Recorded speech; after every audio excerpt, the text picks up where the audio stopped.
Hello, everyone. Good afternoon. I hope everyone is having a great day. Welcome to the webinar. We're so excited to have you here, and we're going to give it a couple more minutes. We have still some people coming into the waiting room here or into the meeting, so webinar, I suppose. So we'll skip a couple more minutes before we do a quick roundtable of who we are and why we're here and what we're going to talk about.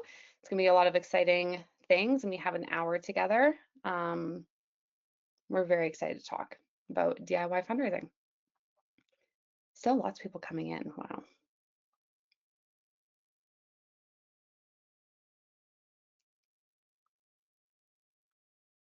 All right, we're going to get started here. This meeting is recorded, or this webinar is recorded. So if you guys want to just listen in, save notes for later, watch the replay, that's great. My name is Jordana. I'm with Raisin Software here, and we're talking to Keith from the Princess Margaret Foundation, or Cancer Foundation, and we're talking about DIY fundraising. So we're going to have an hour together, as I mentioned. We're going to go through who are we, what's the program about, go through the early days of what DIY fundraising looked like for the Princess Margaret Cancer Foundation, go into the fundraising experience. So what does it look like to be a participant or a fundraiser for their DIY program, what it looks like to grow the program, and where the program is going to be years from now.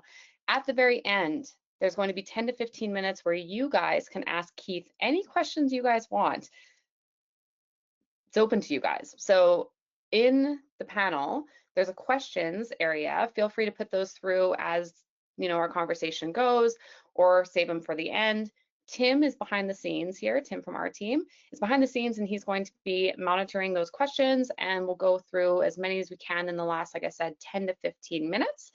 So blurt them out, whatever is coming to your mind for questions of how they run the program, please do share. However, we're going to get started. So I'm here with Keith. Keith is from the Princess Margaret Cancer Foundation, and we're talking all things DIY. Keith, I would love for you to kind of explain, who are you? How did you get into fundraising? How did you get into this space? What's kind of your intro to yourself? Okay, thanks, Jordana. It's a pleasure to be here. Speak to everyone about DIY. I'm sure my details will be shared afterwards, so happy to chat with anyone after the fact on LinkedIn, via email, anything like that. So just stop me if I'm rambling on, but so hi everyone, my name is Keith Clarke. I'm the Director of Corporate Community Partnerships at the Princess Margaret Cancer Foundation. Father of two, husband, baseball coach, hockey coach. My spare time, enjoy reading autobiographies, books on leadership, and believe it or not, on fundraising. Long time ago, I went to Western University for international development. So I always knew I wanted to work in the nonprofit sector.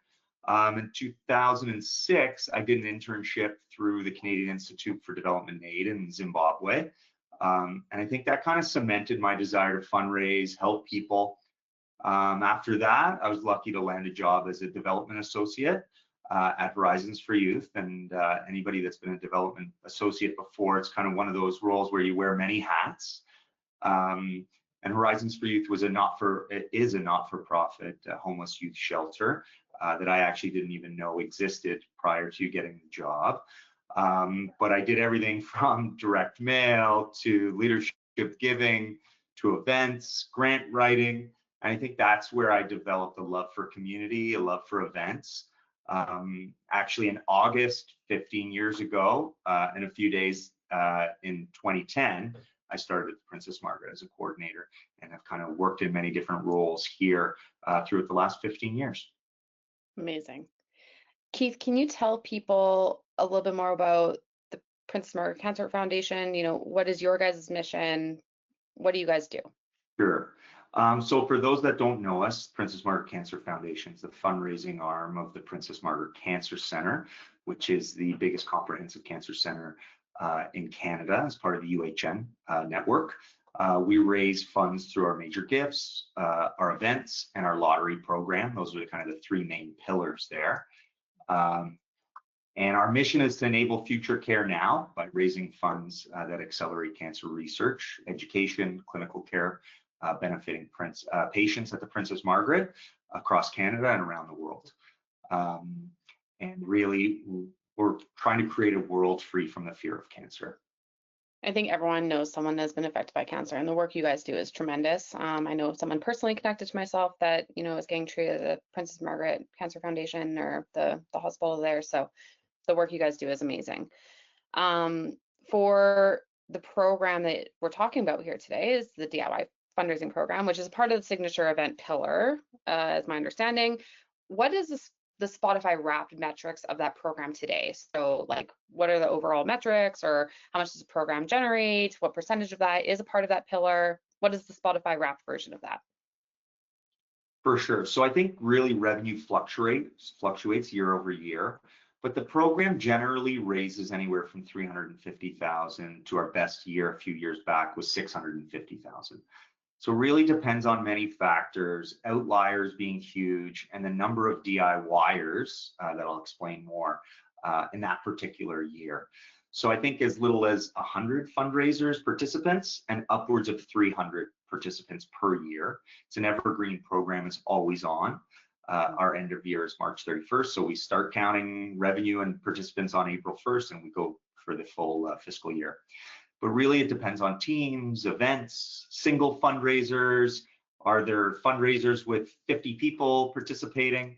Yeah, so that's kind of the metrics.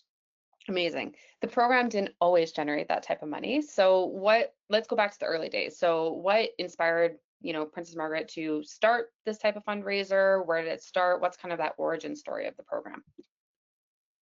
Well, it was, I think like I think twofold. So prior to COVID, in March 2020, I'd been hearing more and more about DIY programs in the US that were taking off anytime I went to the peer-to-peer conference. And I spoke to our marketing director about it. And it was, okay, that's something we should talk about. And then we all know what happened in March 2020. So we didn't really, well, we had no live events happening. So it became almost kind of mandatory to have a virtual program that allowed people to fundraise their way, how they wanted, with no time fuse. They didn't have to leave their house or talk to other people to do it. It could be virtual. And I think that was kind of one thing. Also, the impetus of prior to that was we caught quite a process when it came to triaging events. So prospective fundraisers went online or used to go online, filled out a form, and then the form was sent to my team. And then we met with the prospective organizer, we asked them a bunch of questions, and then we assigned a coordinator to the event. Very time consuming, I like to say like very 1995, and we were in 2020, and it wasn't efficient. And that was kind of another main reason. We also realized that people wanted the flexibility to do what they wanted, when they wanted, how they wanted, and they didn't necessarily need our help or us to hold their hands. They just wanted to raise money for cancer research. So we wanted to really make that seamless, very flexible, and no issues. Go on, start your fundraising page and go. I'm going to see if I can share your guys' website here just a little bit. Let's see, sharing. Oh, maybe I can't share. Well, I'm going to throw it into the chat just so people can kind of look at this while we're talking here, because I think it is such a great program. And the website is beautiful. And like you said, it's evergreen. People can kind of go on at any point and start their own fundraiser. I am curious if anyone else, throw it in the chat, has anyone else started their DIY program during COVID when everything had to go virtual and you needed something that was very accessible? Throw it in the chat if that's also when you started to do your own DIY program too. But, you know, you talked a little bit about your team. This is not necessarily, this is kind of off left field here, but what does the team look like today, Keith? Like how many people are actually on your team? What does that look like? I'm really part of the strategy of it. I don't run the day-to-day, but sometimes people need support there. So we have a senior manager that kind of oversees the program, that we work on strategy, and really just a coordinator, that a piece of their role. is talking to third party or to the DIY organizers and reaching out. So it's not too resource heavy. Again, it depends. Sometimes you have like 10 people over a month that are doing significant DIYs and they need your support. So it ebbs and flows, but really I think it's something, I'm not going to say set it and forget it, but set it and support it. I don't think it needs the type of support that maybe a signature event might need.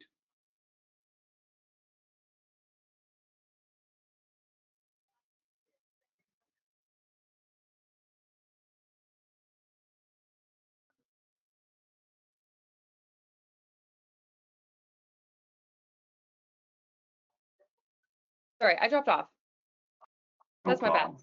problem. Sorry, so you said, sorry, team's small, it's scrappy, not resource like super resource heavy, but it's all about being agile. When you were talking about going from 1995 to 2020, what were the first things like when you're like, okay, we need to move away from this form situation and all of this other stuff that was really creating a lot of roadblocks? What were some of the first things you started to think about when building out this program to be more evergreen, to be more accessible? I think less friction. What we've noticed across just in general in fundraising, people don't want any roadblocks. I think less friction is number one, especially with young people. Give supporters what they want. I think the pandemic accelerated the need for this program. And it really, I believe that the pandemic changed the landscape of fundraising. So, I mean, I think some questions for us were, can we actually create a new program? We already have a bunch of signature programs. Do we have the internal resources to do it? Is there a need? How are we going to service our supporters with an additional program?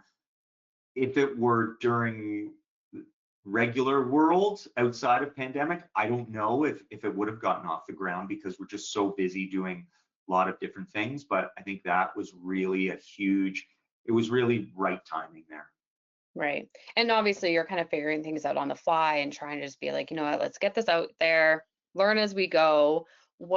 What lessons did you learn through that process? And were there any missteps? Is there anything you want to admit to now before we get into some of the other nitty-gritty? For sure. I think there have been many, but isn't that like how you get better? That's the way I look at it.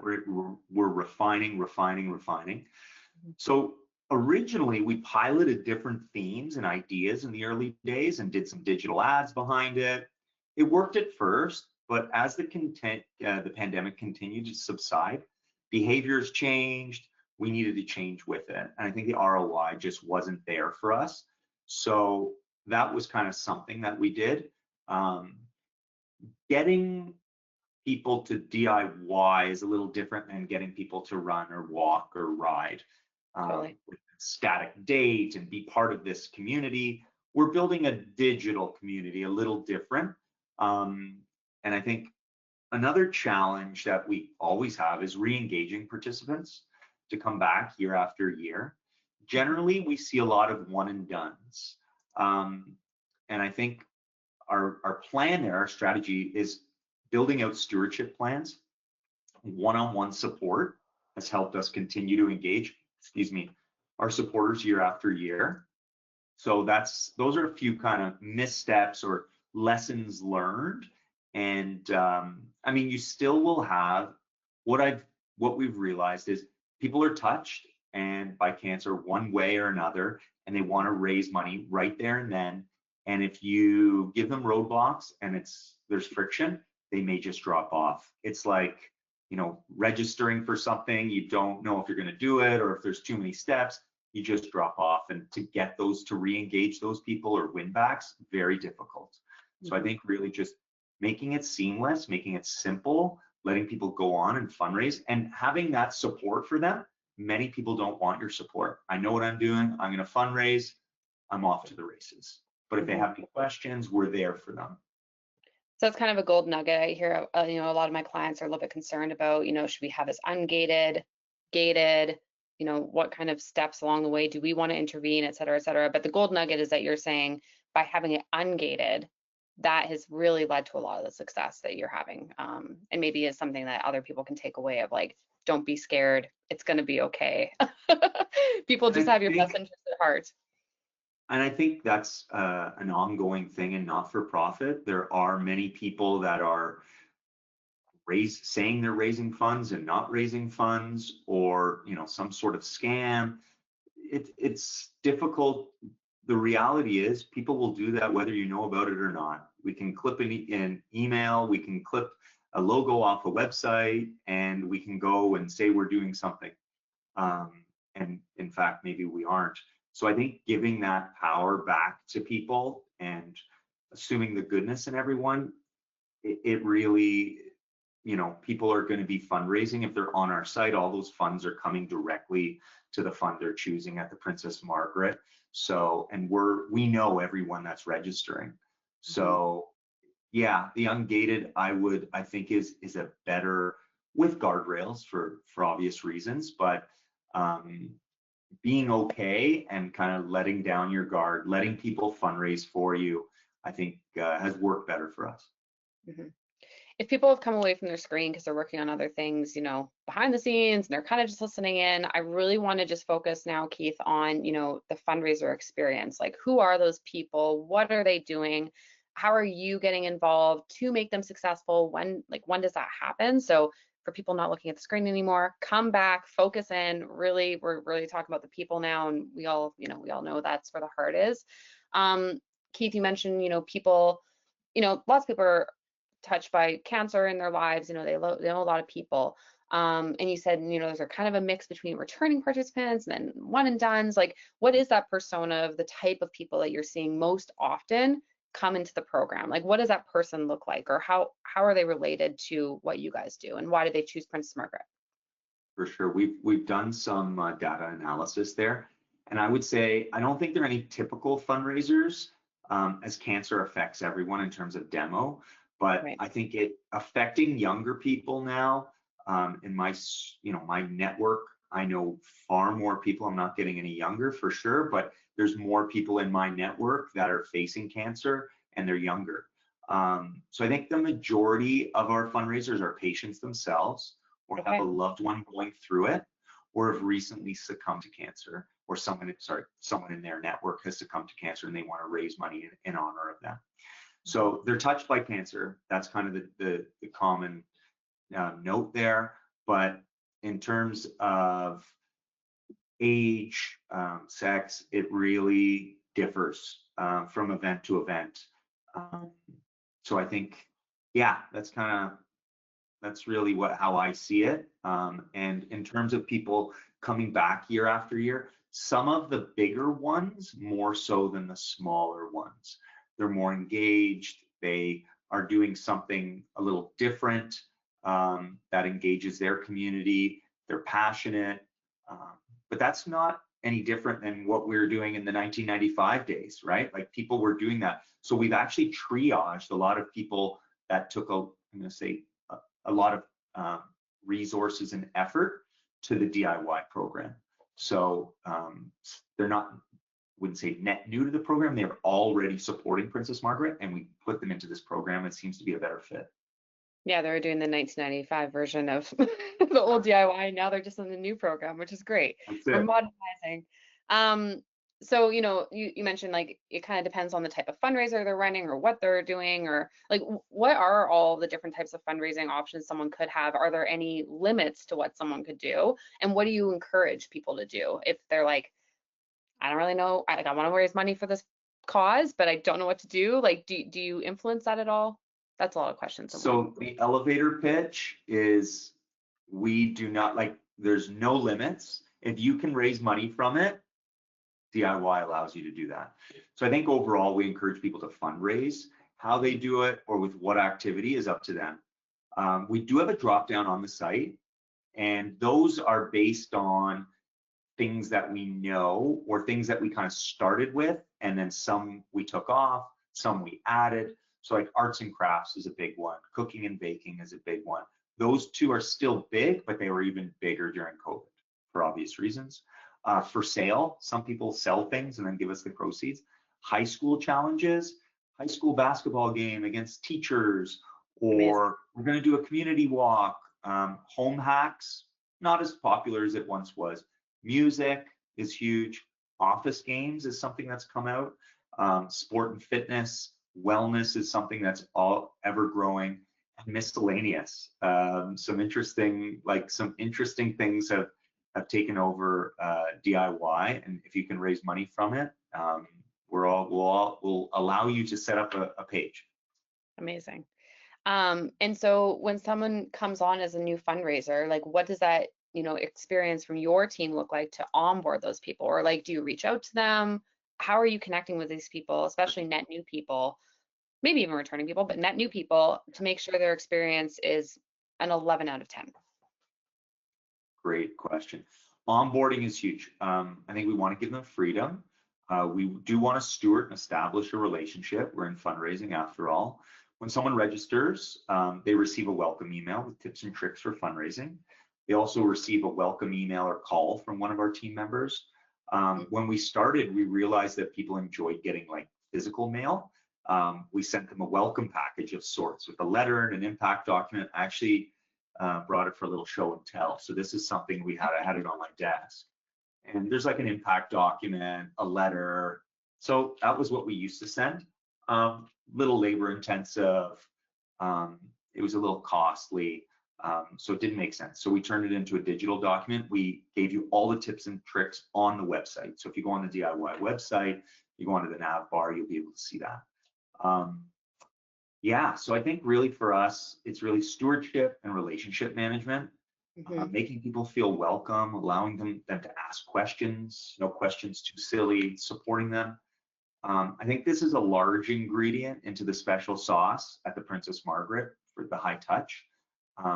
Something that's in our strategic plan is really providing an exceptional experience for every supporter in all interactions and across all aspects of the Princess Margaret. But you still have a small team, so you still are getting it done, which is amazing. So we're lucky. We're lucky that, lucky, unlucky. It's unlucky that people are developing cancer or touched by cancer, but we're lucky that we're able to support many people, and many people want to support cancer research. So I'm a DIY fundraiser. I sign up. I'm knitting socks in memory of my grandma to raise money. And so I get a call from one of your members, or I get, the first email. I get the call. I feel like, oh my gosh, I really thought this was gonna be small, but based on what you're telling me, like maybe I should, build my aspirations to something bigger. And I get really hyped up. Like, how do you foster that motivation to keep people to like finish their fundraiser or build momentum on the fundraiser? Like, do you have any interactions with them to build that motivation during the fundraiser itself? I think it's the constant interaction.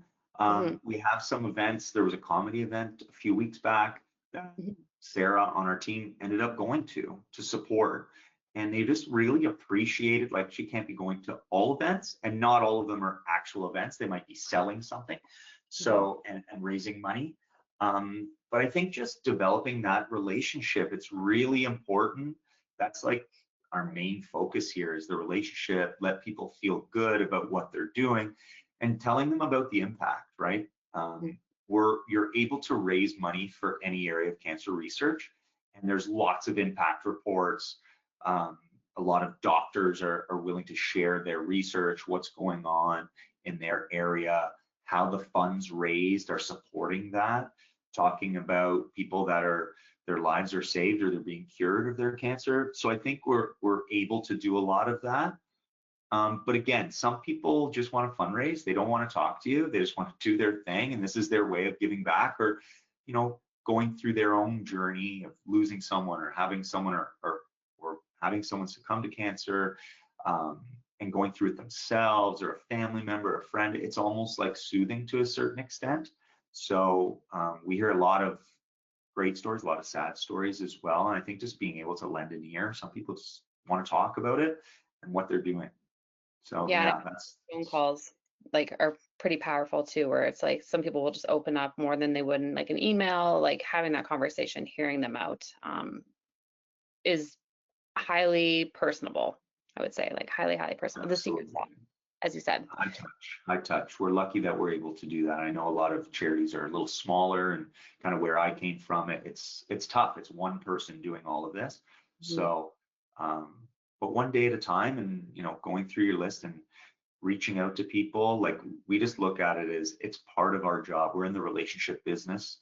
Mhm. That's part of, we're fundraisers first, but relationships and stewardship is equally as important. Mhm. So I have my comedy night. I'm not knitting socks for my grandma anymore. I'm hosting a comedy night, and Sarah comes, which is great. I'm very excited. Post event, let's say for example Sarah didn't come, but it's an event I'm hosting or something I'm doing as a fundraiser. How do you like, do you guys celebrate with your fundraisers post event or post fundraiser? Like, what does that experience look like? Like, I've raised a bunch of money. What happens next? Like, I want to present For a check to sure. you. What does that look like? Okay, so I mean, historically, we've recognized our DIYers who raise over 2,500 on our digital donor wall at the Okay. Cancer Center. We also bring event organizers of all sizes, and for check presentations, it's something we're able to do if they're able to come in during the day. Sometimes it's over a weekend or in the evening, and we see if we can be flexible. We do have a small merch program. We're looking at changing that, but it was if you raised over $500, we gave you a DIY hoodie, small gesture to kind of say thank you and recognize their efforts. But again, that's being reviewed. Emails, thank you letters go a long way too. People just want to be thanked. I don't think many people, while it is nice, but many of our supporters don't really care to have their name in lights. Right. But anytime we can do something that's cheap and cheerful like that, um, is always appreciated. The check presentations go a long way. Um, I think highlighting, and I know we're going to get into it in a bit, but like highlighting those stories Mhm. on our social media or through our email campaign, kind of, I think that's another nice thing that we've been able to do. And I think also, just again with that relationship, like we have many people that move within. So they did their DIY, and now they're an ambassador on one of our major programs, our ride or our walk, Right. or they're involved in a different part of the foundation. I think lifetime value is something that we're looking at really strongly now, because donor dollars, it's difficult, right, to bring in net new supporters all the time. Data points to every person you lose, you have to bring in two people to kind of take that person's place. So I think that's also key for us. Hmm. Yeah, and we were talking prior to this webinar here about some of your favorites, and some of the ones that really touched, your heart personally, or just like, have done incredible things for Princess Margaret. Like, what are some of those stories that you can share with some of I these? mean, every year there's another one, and sometimes it's a smaller one, sometimes it's a bigger one. All of the stories, like they're incredible, they're impactful, and I don't get every single story, but Sarah and Kat, who work on the program, they really do get to build those relationships, and they just, almost like friendships with people, right? Because it's not, most of that time, it's not just a one and done. And even with the one and dones too, it's like impactful during that time. But I think one that really stands out is Brandon Through. He ran the Toronto Marathon a couple years back in a hospital gown. So Not he's a non-Hodgkin's lymphoma survivor, young man, received treatment at Princess Margaret, wanted to give back. He raised over $132,000 to give back to the area that supported him. Such an ambassador of the Princess Margaret, and kind of going back to young family, young person himself, had to leave work and get treatment. He's now one of our honorary chairs for the Journey, our 5K run and walk. And he's been featured on our Carry the Fire merch and it's just, he's part of our family, right? Princess Margaret family. And while he did the DIY, it was maybe running in a hospital gown. He did for 2 years.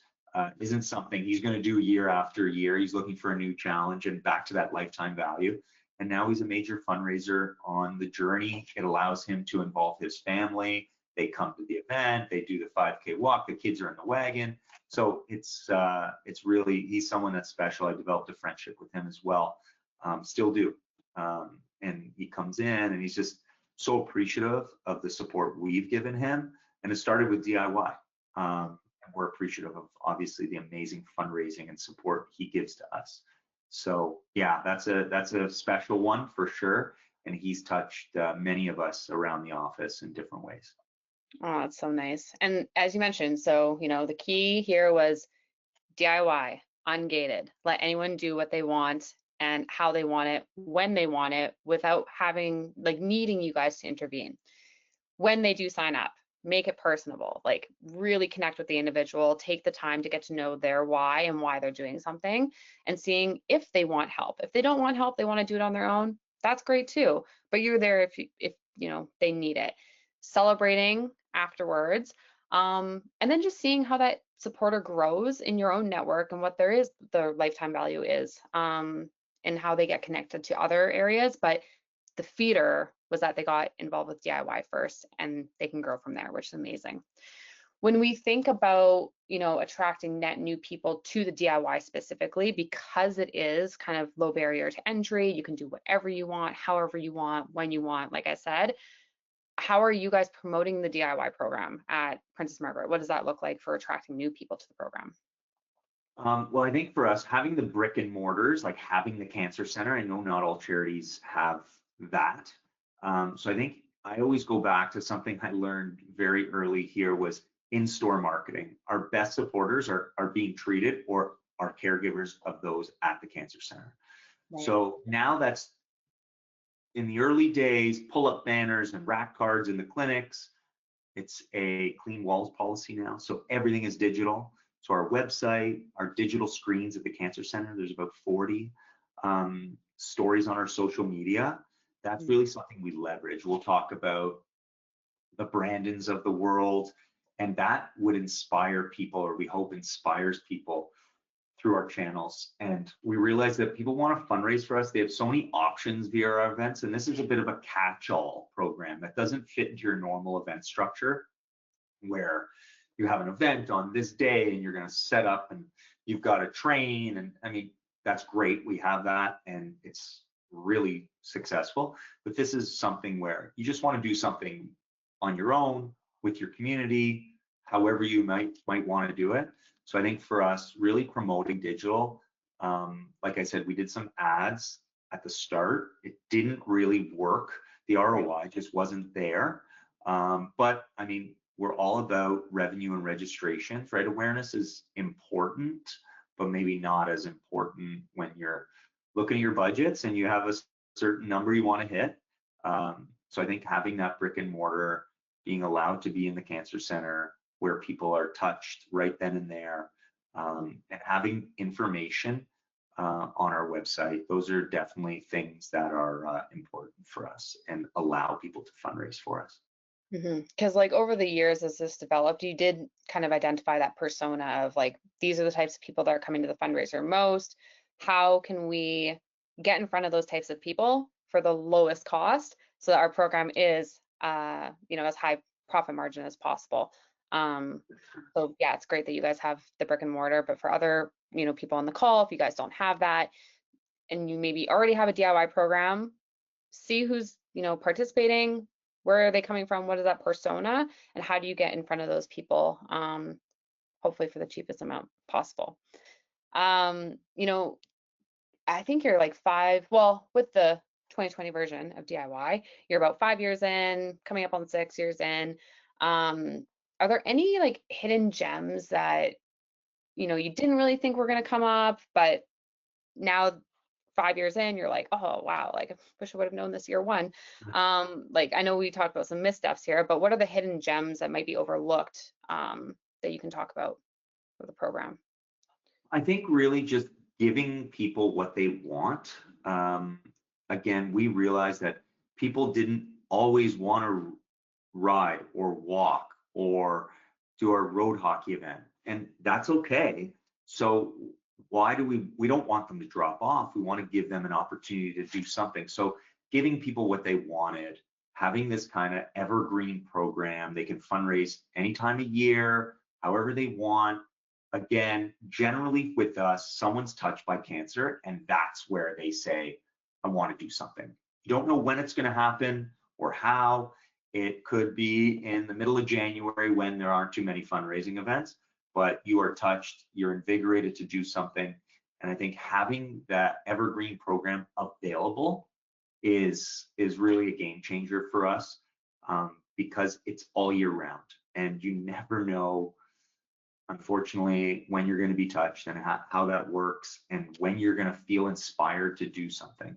So I think that's one, really having that program available, and inspiring others to do something, I think is something that's key.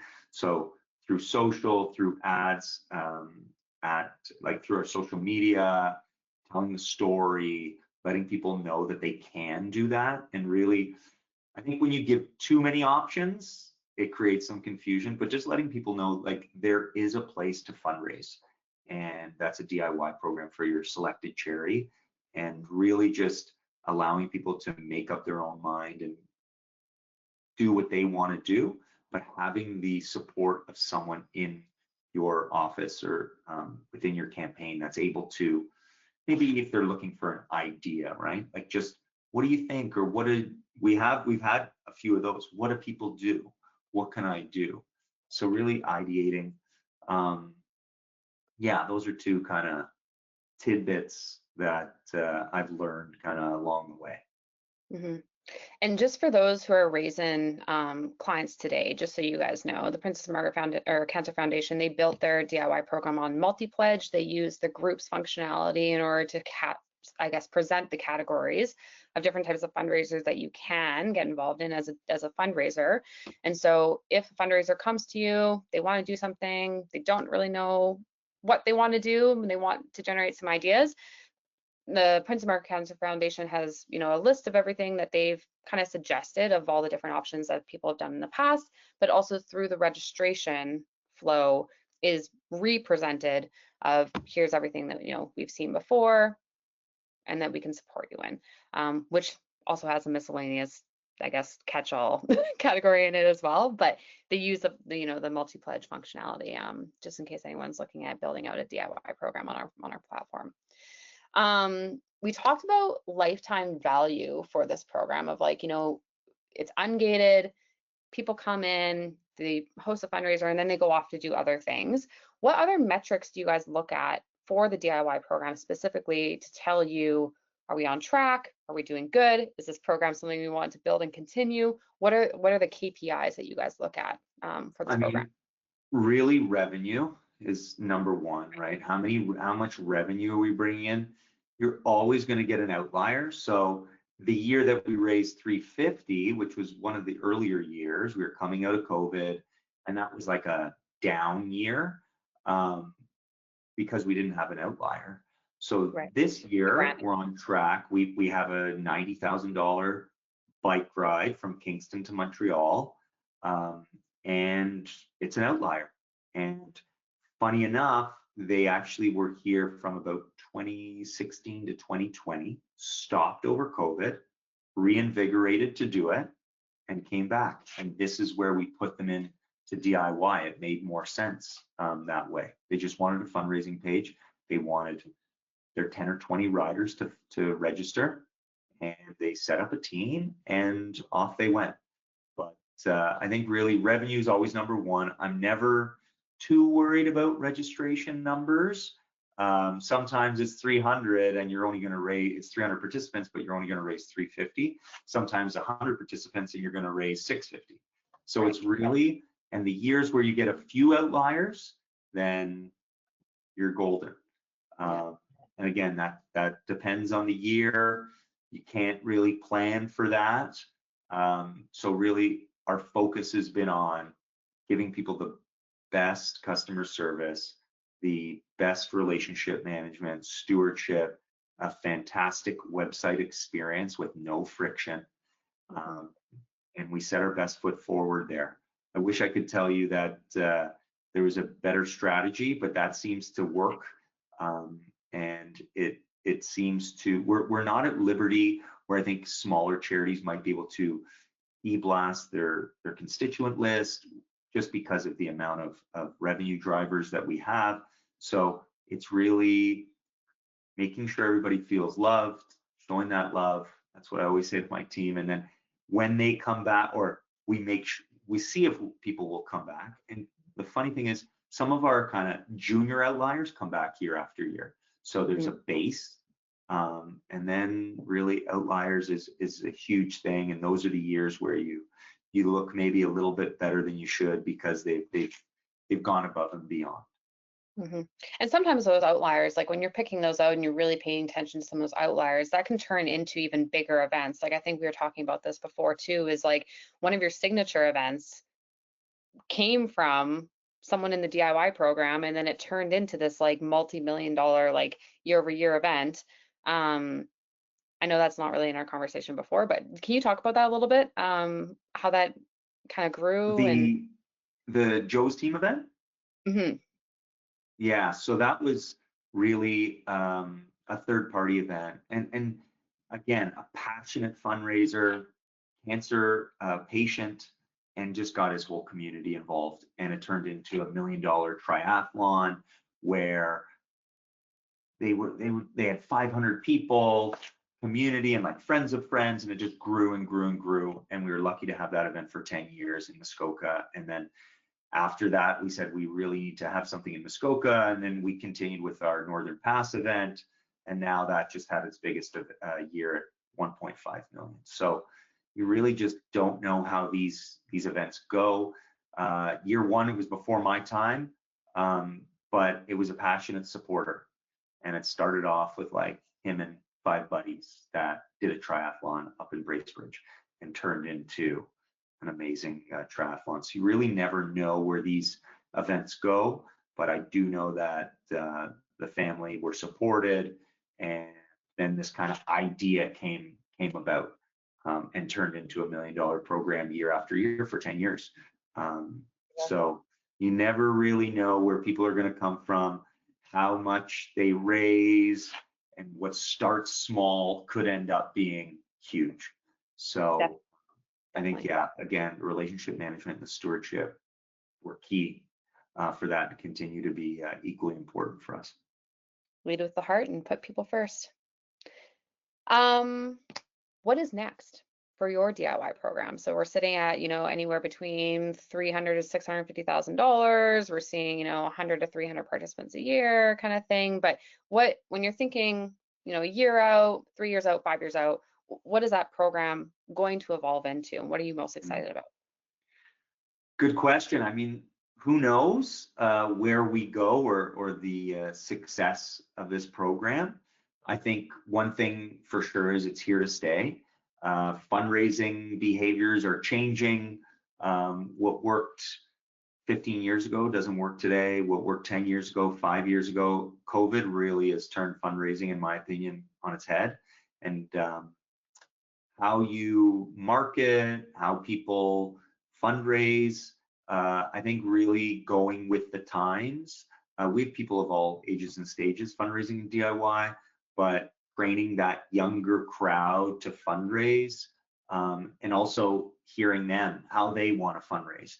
And I think this is kind of the start. DIY was the start of this next generation of fundraisers. I would say kind of millennials and below, and really just following those trends. What works, what doesn't work, refining. What I've noticed, you never get it right the first time. I don't think anything works the first time, or some pieces of it work, but it's really been, it's always just keeping our ear to the ground, seeing what's going on, not just in Canada, not just in the United States, but around the world. I think social challenges are here to stay and are getting bigger. And there's 5 or so Canadian charities in that space right now. More American charities. Seems to really have taken off in the UK and Australia. So you never really know, but making sure that you're at the forefront of these and really seeing where the data is going. Like I said, sports, health and wellness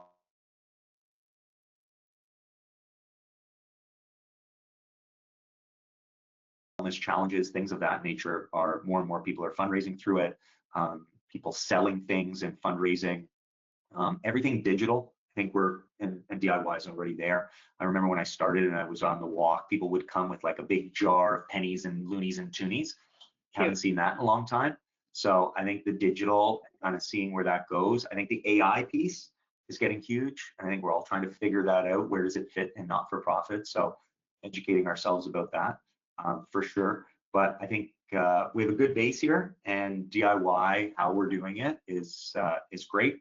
But how do we make it better? Keep refining. Listen to our participants, what they're looking for. I think we're always doing that. You know that you're always on with any of our staff members talking about, what people are looking for, seamless experience, and being able to give people those tools that they're able to fundraise as much as they can in the peer-to-peer space. Totally. And just for context, I work with the Princess Margaret Cancer Foundation as their customer success manager here at Raisin. Lots of feature requests always coming through, which is really great. If you are a client of ours, feature requests are highly encouraged. If there's something that you want to wave a magic wand and see in the future, it's better to, have that come through and you tell us versus you not tell us. So we're always encouraging feature requests. Make sure you're telling your customer success manager or using our form in our knowledge base to submit those, because we want to know, you guys are closest to the ground, you have your ear to the ground, you're seeing the trends firsthand. What are we missing? What do we need to develop to make sure you guys are the most successful that you can be in your fundraisers? We have one last question for Keith before we're going to open the floor to questions. So now is your time to start thinking about what is your question for Keith about the DIY program or anything that, Princess Margaret Cancer Foundation can help you guys achieve your own success, and like what has Keith learned in his many years working in the space. Last question is, we have lots of people on the call right now, Keith. There's some people that don't have a DIY program today, or they have an existing DIY program that maybe isn't seeing the numbers like you guys are. For both areas, net new, don't have a program, or an existing program that they want to be making it more successful, like what advice could you give to other fundraisers on the call that are looking to build up their program or start their program? Question.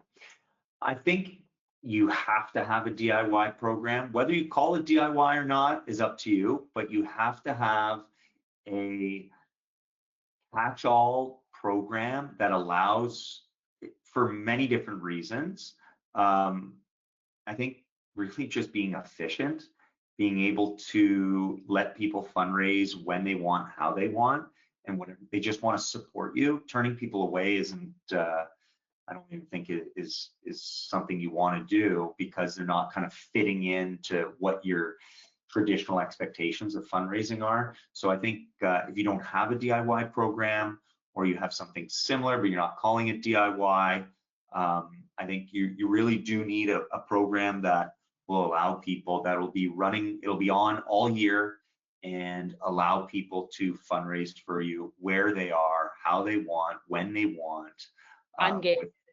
Ungated, no barriers to entry, free registration.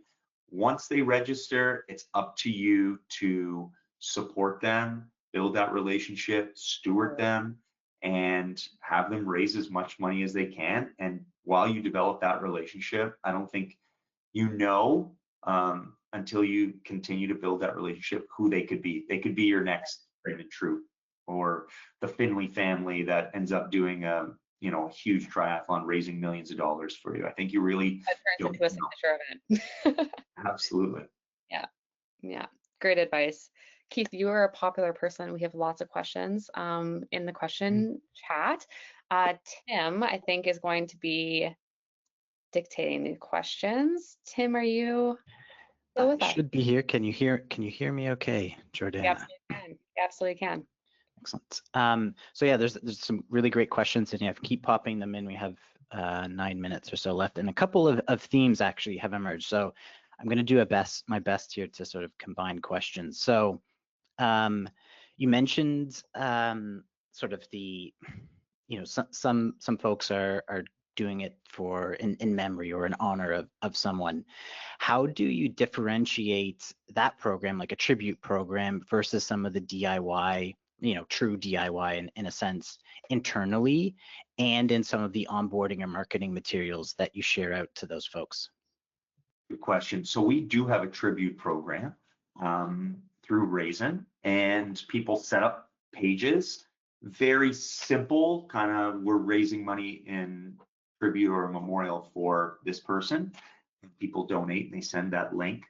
So I think a traditional tribute program is, in lieu of flowers, please donate.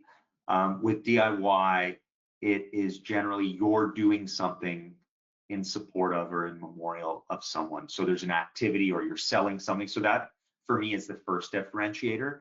On the DIY program, you can update. It's more personalized rather than, in lieu of flowers, donate here. It's, my name's Keith. I'm shooting 1,000 hoops over the next 10 days in support or in memory of my grandmother who passed away. So there's story.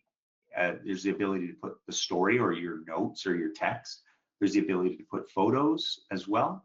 So I think it's just a little bit more robust than a traditional program. Having said that, you could run a tribute program through a DIY.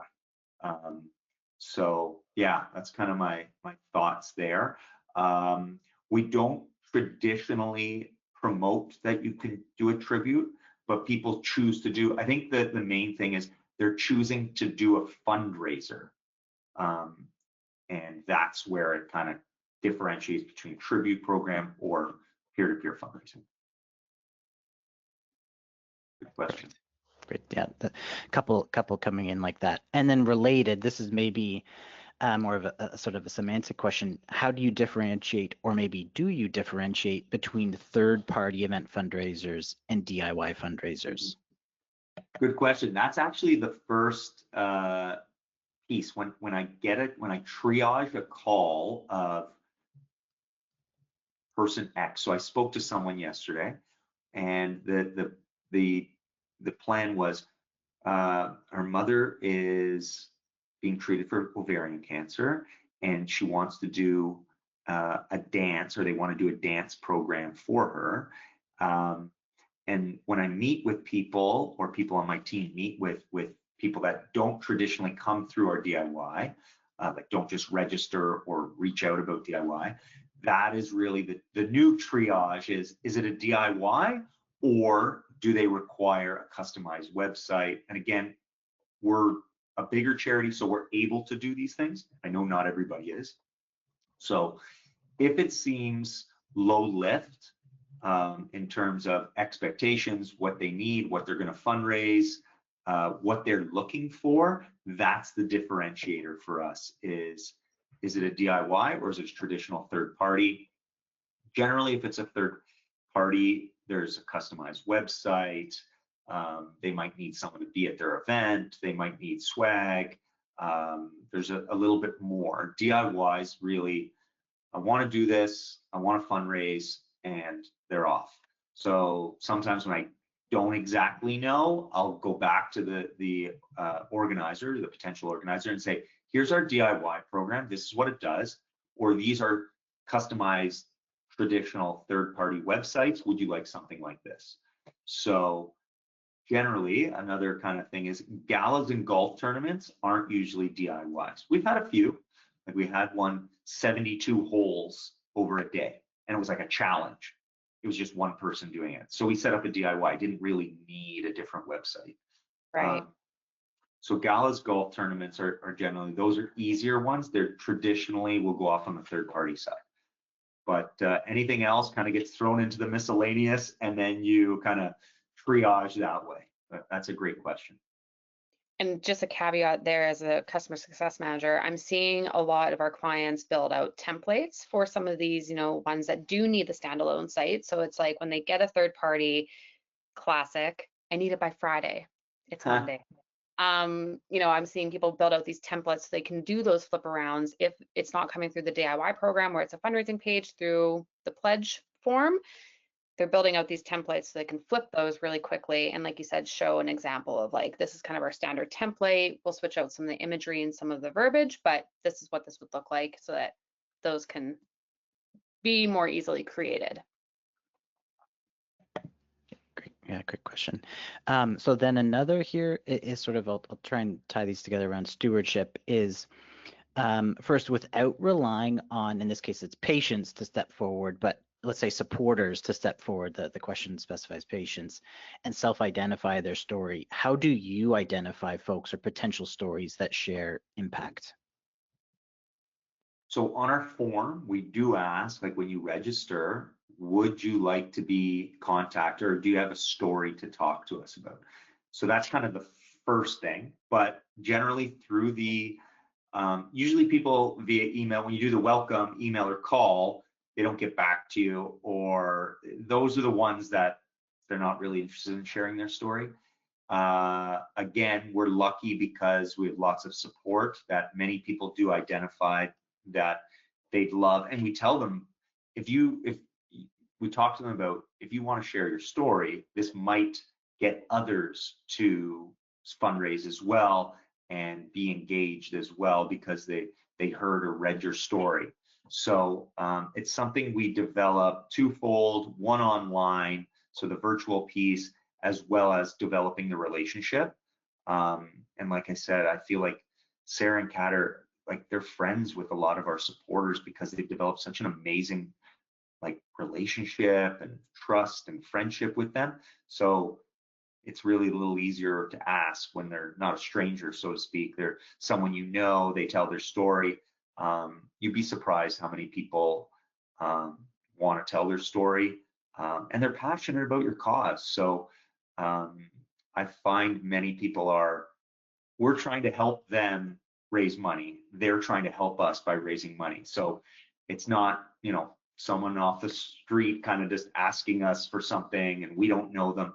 There's really that, I think that white glove service, and people appreciate that. So I think that eases or kind of brings people's guards down, and knowing that if they share their story, that could potentially invigorate someone else to fundraise just like that. Right, perfect. And so sticking then on the stewardship track, you mentioned the digital wall.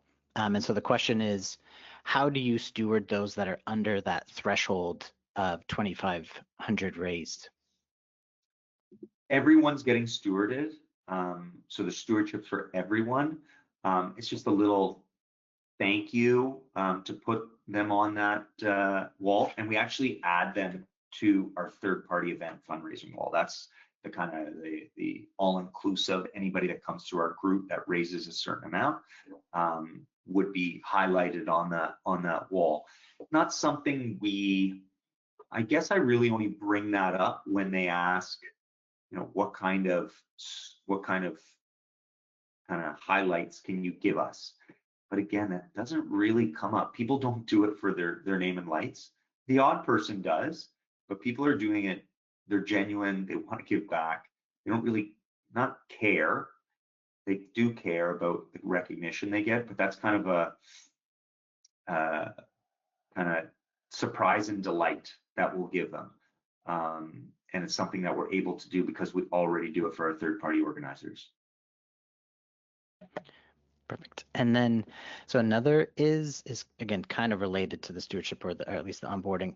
Like, what are some of the supports? And I know you talked a little bit about this, Keith, but what are some of the kinds of supports or resources that a DIY fundraiser might get, like physically or an email or from Kat and Sarah? So I guess I'll go from the start. So you're getting that email, you're getting that call, assuming you want to respond, and you're saying, hey, my name's Keith, I'm doing this in support of grandma.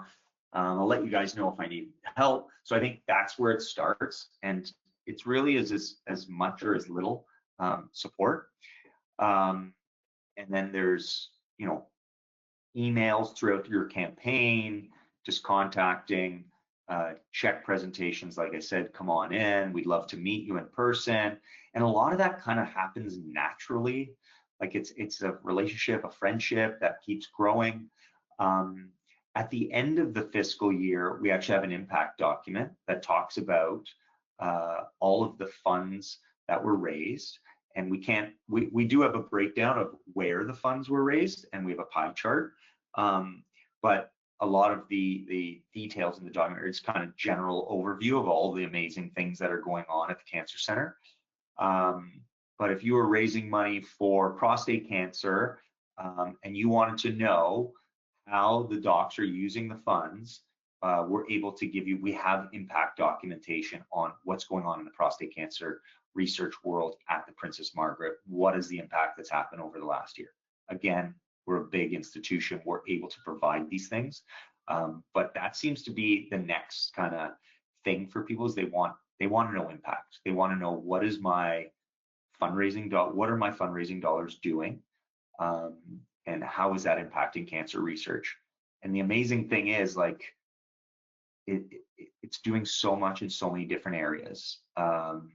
And I've seen it. I'm over at the Cancer Center. I've seen people with diagnosis 5 years ago would have been dead, and now they're alive. They're living good lives because of the research being done in many areas. We have a long way to go, but it's really you got to see it to believe it, I think. And because I get to work at the Cancer Center, it's just, you see amazing things that are happening and the technology that's happening.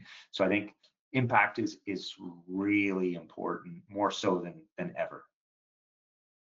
Great. Yeah. There, I recognize too, we're at the hour. There's 2 more questions here, so we'll get to those, Keith, if you're okay with that. I'm okay. Perfect. So the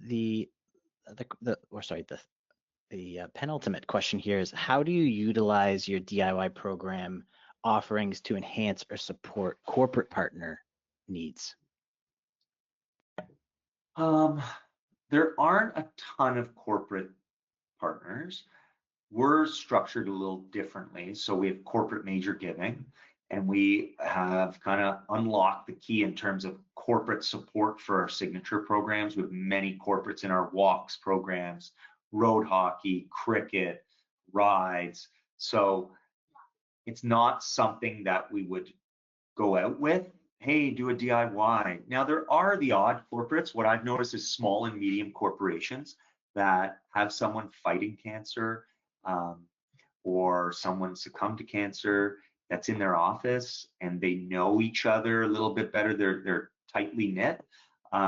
They might do like an office challenge, or we're going to do a scavenger hunt, and we're going to raise money through this. So there are a few, not many. So it's not something, that we focus on. But I can see many charities wanting to focus a little bit on that. So I think it would be unique to the situation how you want to support that corporate. But I mean, if we had that specific situation, a bigger company that wanted to support, I don't think we would be selling sponsorship or anything like that. It would really just support that corporation or that company with whatever they need, whether it might be literature or supporting, I don't know, being at their event or something like that. But again, I need to know specifics. Generally, corporate isn't something we go after. It's really individual, family, team-based fundraising through DIY. Great. And then last question here, and this is, I think, maybe one of the themes, and not intentional, because this is actually the last question. How do you safely let your guard down while protecting charitable status? And I think this goes back to the open portal question, or reducing barriers. Mm-hmm. Well, I mean, all donations come through the website and are issued a tax receipt. So there's no kind of CRA issues there. If someone's using, with DIY, because it's digital, no one's going around and holding a piece of paper saying, I'm raising money for Princess Margaret, give me cash. I'm sure that happens with many different charities, but it's a digital program. So our system doesn't really have any issues like that. So again, I'd have to know kind of a specific thing. Your brand is, nothing's more important than your brand for sure. So we're always got our ear to the ground. You know, if you hear of anybody doing something in support of us, what I've noticed is a lot of time it could be ignorance. People don't know that they need to speak to you first before using your name. But the reality is people can and will fundraise or will use your name to raise money, whether you like it or not. But I think it's really the protection there is making sure that if you do hear about those things, that you get in touch with those individuals. But anybody using our website DIY to raise money aren't getting any money. It's coming directly to us.